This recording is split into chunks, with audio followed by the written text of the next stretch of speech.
When people think Chicago, one thing always comes to mind: pizza. But here's the question: do you actually know the story behind it? Today we'll be joined by John Porter of Chicago Pizza Tours as we unlock the history behind Chicago-style pizza.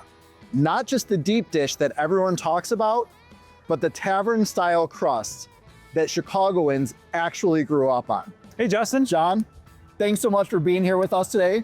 Thanks so much for coming, man. Before we jump in and start talking about the history, tell us a little bit about Chicago Pizza Tours, because this seems like something that would be really fun for an afternoon. Yeah, so Chicago Pizza Tours, that's my brainchild, my baby. I've been running it now for 16 years. My thought was to basically take people that were staying in Chicago, get them out of the downtown area, bring them out to the neighborhoods, and really show them the true culture of Chicago pizza. It sounds like a great way to spend an afternoon. I'm excited to go in and learn the history behind it. All right, well, let's do it. Let's head in.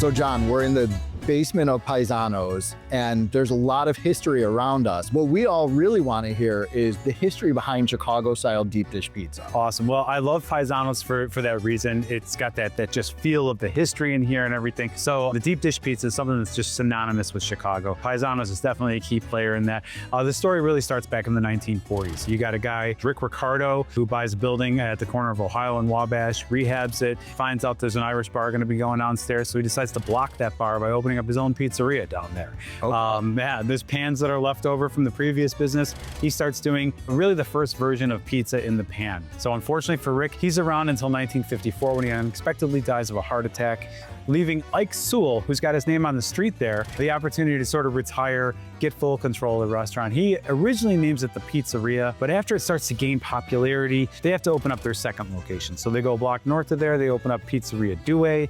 Naturally, the Pizzeria then becomes Pizzeria Uno, and then the rest is sort of history from there. But we still don't really know who was making that first deep dish pizza inside. So it's still an unknown. It's a mystery to this day. Sort of. We know when the pizzas started going into the pan, but we didn't see them get bigger until a little bit later. So the Malnati's were early pioneers of the deep dish pizza. Rudy Malnati Sr., father of the guy that owned this restaurant, and that's the reason we're here today. Okay. Rudy Malnati Jr., he's one of the early pioneers of the deep dish pizza as well.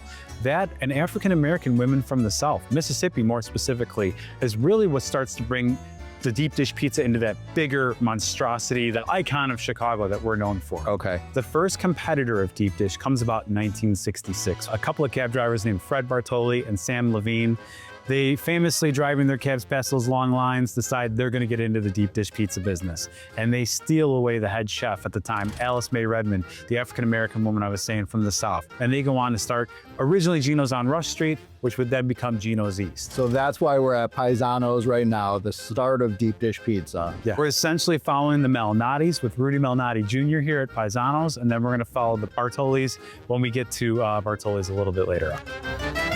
Chef Brandon is back with us, one of our featured guests, celebrity chef from episode 1. Brandon, as a chef, what are you looking for in true Chicago deep dish pizza? You know, for me, it is all about the crust. If there's not a solid crust for me, it kind of turns me off. So it starts from the base up. Absolutely. Everybody knows Chicago to be about deep dish pizza, and they kind of forget that we're a tavern city. Yeah. So this is where things get interesting. Right now we're in the South Loop at Flo Santo's, where we're gonna explore what most Chicagoans actually grew up eating. It wasn't deep dish.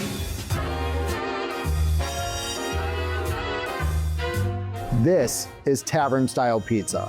Thin, crispy, and built for sharing. And this is the type of pizza that most Chicagoans grew up on. Absolutely. You know, I'm not biased, but tavern is definitely my favorite. What I love about Flo Santos' pizza, this one specifically, is it kind of does the play on the Italian beef, and I never thought about that being on a pizza until I came here, which is incredible. And the fact that it's sitting on a bar here is kind of an homage to the history of this style of pizza that really came from the working class bars of the South Side. These guys would get off work, head to their local old style bar. They'd be crushing beers till 6 o'clock, get hungry, go home. The bar's got the idea, why don't we start making these pizzas, these thin crust, flatbread type pizzas. We'll cheese and sauce them all the way to the edge. And then when it's time to cut them, we'll cut them up in these little squares.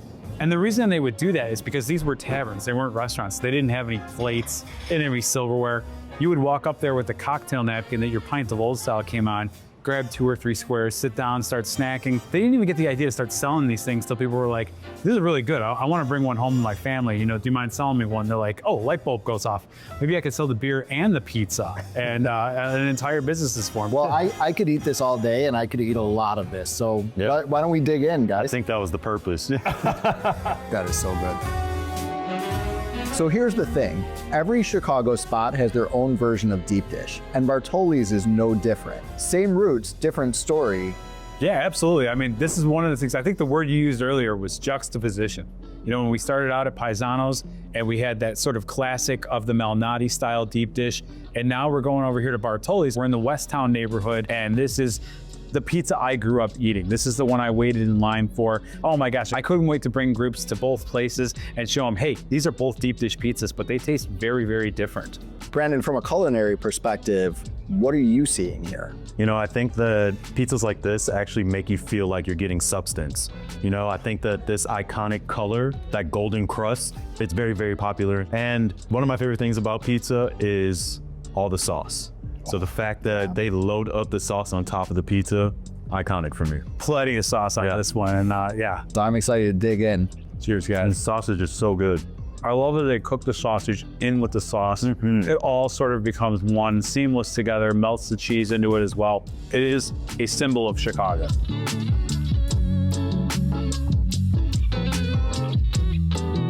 So what's Chicago pizza really all about?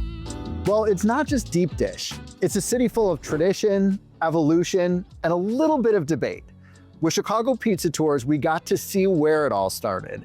And with Chef Brandon, we got to taste how the tradition lives on today. Deep dish is what Chicago is known for, but tavern style is what Chicago was built on.